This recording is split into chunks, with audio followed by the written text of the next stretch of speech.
Today, I'm talking to Mark Harrison, who's the Managing Director of DPP. Mark, thank you very much. You've got quite an interesting history yourself. Just tell us how you came to be here and a little bit about what you've achieved.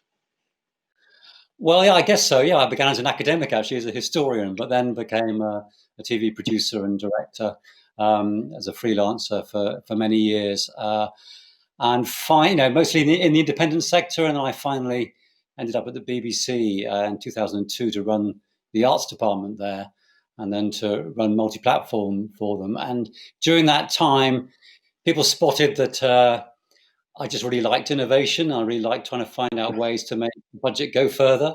So my mistake was I seemed to quite enjoy being the person in between the technologists and the creatives. So that kind of stuck, and I ended up being asked to be controller of production for when the new BBC North was created at Salford to work out the ways of working there for the production community.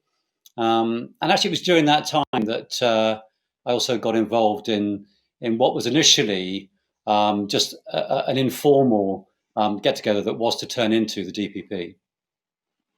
Yeah, so tell us about those origins of the DPP. I mean, it really was an informal get together, wasn't it? Yeah, it was. You see, we had this problem, and I was really aware of it at the time that I was looking at sort of creating a new working environment for producers in the North, which was that a lot of creative people were going home in order to work creatively. We had this sort of paradox that actually the consumer world had become entirely digital, whereas the world of professional content making wasn't. And that was principally because although we were making and editing everything digitally, we were then putting it onto videotape to deliver it. And that was creating this kind of schism between the kind of the production environment and then the environment in which content got managed and distributed. And so, I got together with a couple of colleagues from ITV and Channel 4, and we convened a workshop with stakeholders from across the industry, from production, from the tech sector, from post-production. And we said, look, how can we speed up this move to end-to-end digital production? And it was out of that, actually, that we created this thing that was at that time called the Digital Production Partnership, in which we brought everybody from across the industry together to look at that problem. Yeah, I mean, and real cooperation, a real sort of shared interests, and trying to solve something that was obviously holding things back. Yeah, and I think what people found exciting, and in a way I found kind of amazing, was that when we began to hold events and workshops and so forth, we found that when we created a kind of mixed table of people from different parts of the supply chain, we were seeing suppliers meeting their customers for the first time. You know, uh, you don't very often in our business actually get different parts of the supply chain in the room together in conversation. You might get a sales encounter perhaps at a trade show, but creating that space in which they can sit down together as equals and share their perspectives at that time was almost unheard of. And actually, it was that almost as much as the fact that we were to go on and solve this problem of tape delivery by replacing it with a file delivery specification. It was that collaboration that, in fact, people got most excited by, and it was that led people to ask us to stay around and become, a kind of long-term entity. So, who are your members now? Do they come from all sides of the industry? They absolutely do. I mean, it's extraordinary. We've only just had our fifth birthday as the DPP. As a not-for-profit but commercial entity that is funded by membership and sponsorship. We have around 400 member companies, and that ranges from the global tech giants, Apple, Google, Microsoft, Amazon, almost all the US networks, and then a huge range of technology vendors and service providers, and then right through into production, including now digital agencies and so forth. So it really is the whole supply chain, and it's the whole supply chain internationally. In fact, the typical new DPP member is not headquartered in the UK. That's interesting because obviously it started from UK broadcasters trying to solve a shared problem, but it is now very much an international, global organisation. Yeah, it is. That became the case really quickly, actually, and I think it's because, heck, as we all know, the media economy is a global economy, and as soon as you start, to have conversations which are bounded by territorial limits, you're only having part of the conversation. Yeah, interesting. And out of that original conversation came what is now known as AS11, the file sharing specification. How's that going? Is that still an important part of what you do? It's a part of what we do. I mean, obviously in the UK, it's now just completely normal, and nobody really talks about it. It's just the way that people do things. A variant on it was defined for North America, and there the adoption, to be honest, has been slightly slower. I mean, it's happening in one or two places. There was actually much greater interest in IMF over there when it came to looking for a kind of a common and more widely used standard and specification. So, as you might know, we've defined a version of that which is intended for broadcast and online. And ironically, actually, it's more out of that now there's a lot of renewed interest in AS11. Cool. I mean, you describe yourself now as the media industry's business network. So the organisation has moved on from deciding what metadata gets wrapped into a file. Yeah, it really has. We said right from the beginning that our core purpose was to bring all parts of the supply chain together to talk about and solve common problems.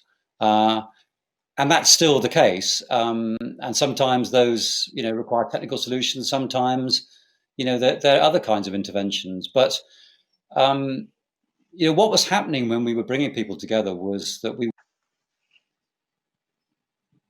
one of the things that I think a lot of companies have learned over the last few years is that,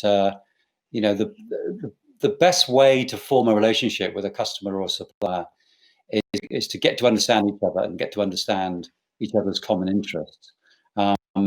So, we've now become an organization which is as much about creating those business engagements and creating business opportunities as it is around, creating solutions.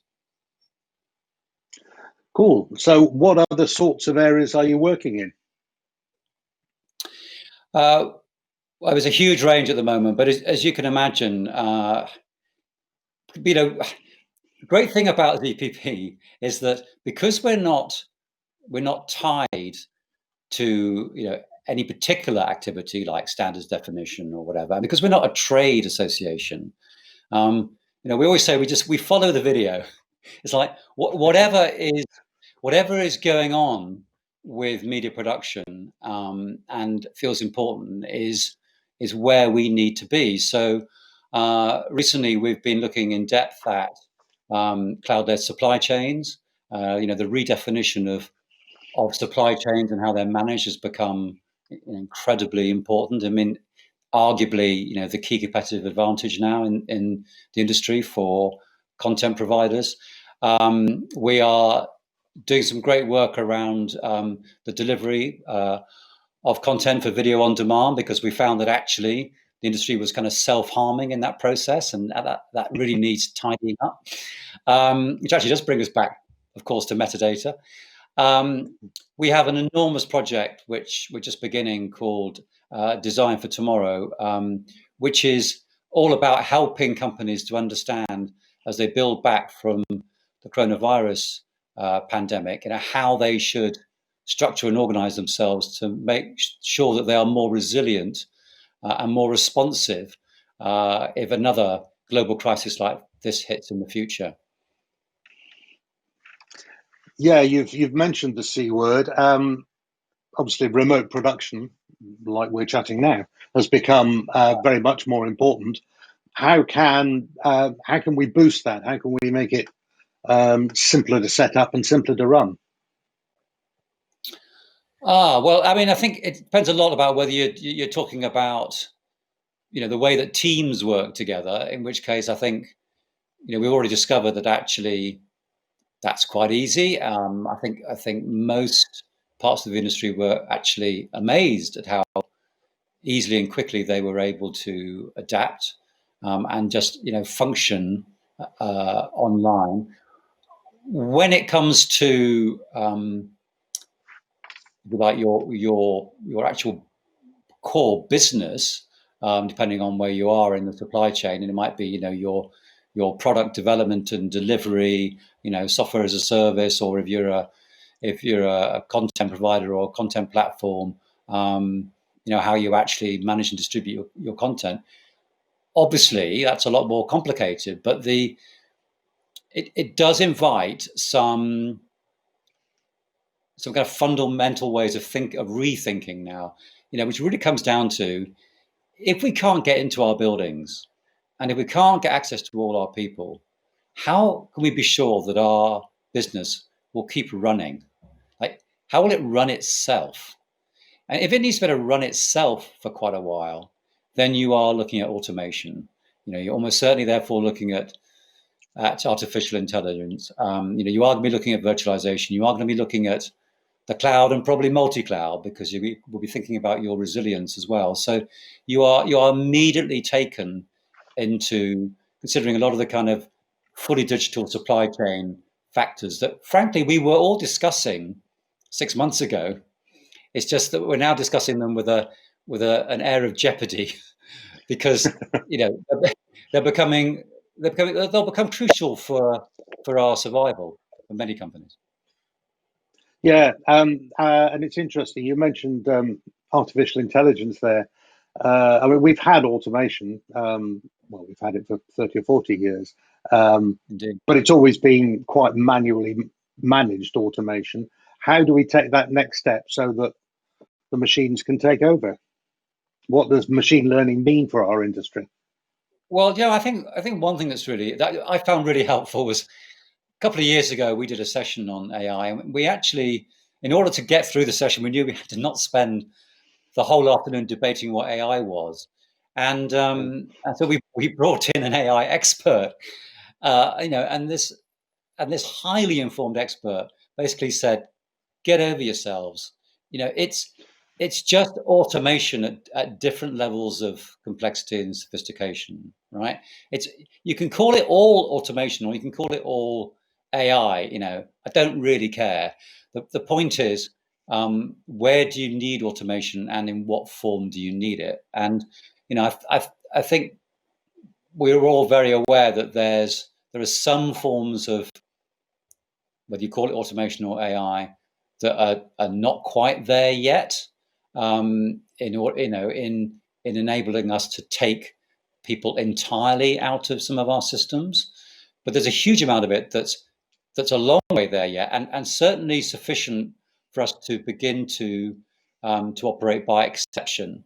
And I know that a lot of content companies who have moved towards highly automated processes have found this in itself to be completely game changing. That now they manage the journey of content by exception. So when things go wrong, things don't look right, and things hit an alert, they put people on it rather than having eyes on every single part of the process, which historically has been what companies have done.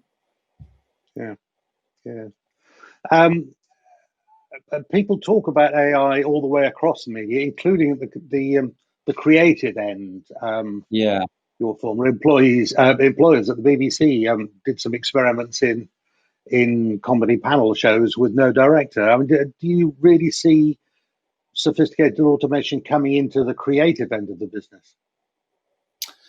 So that's a really good question, that one, and it's really interesting. I think the mistake we often make as an industry, and it's really weird this after all this time, is that we often speak as if the world of production is like this single uniform thing, right? Whereas actually, different genres have completely different needs. The production process and needs of documentary or a daytime panel show is wildly different from high-end news and sport, or indeed the making of scripted content, for kind of millions of dollars an episode. So these things are so different. It's hardly worth talking about them as being the same business, because not only do you have different needs of different genres, but you also then have this huge range of price points.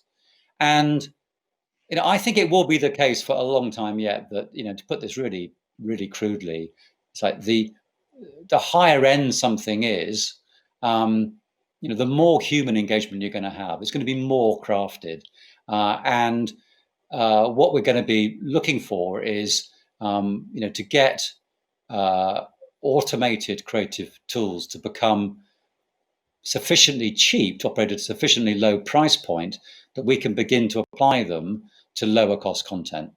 Because it could well be that for a very, very low cost daytime panel show, that actually working with automated cameras is absolutely fine.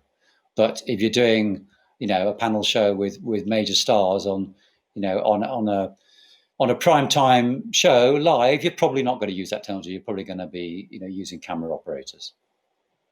Yeah, you could certainly imagine a show like, I don't know, Pointless on BBC One at tea time. That's such a rigid formula that right. It seems a shame to have people there. Yeah, I mean, I used to be a producer, and I know that no producer likes anybody to suggest that what they're making is actually part of a sausage machine. But actually, there's a lot of content made, and a lot of it is highly formulaic. It has to be in order to be made at those kinds of price points, and we just have to be honest with ourselves about that. Yeah. Getting back to the DPP finally, you're designing for the future. That includes a challenge for AI applications. How's that going?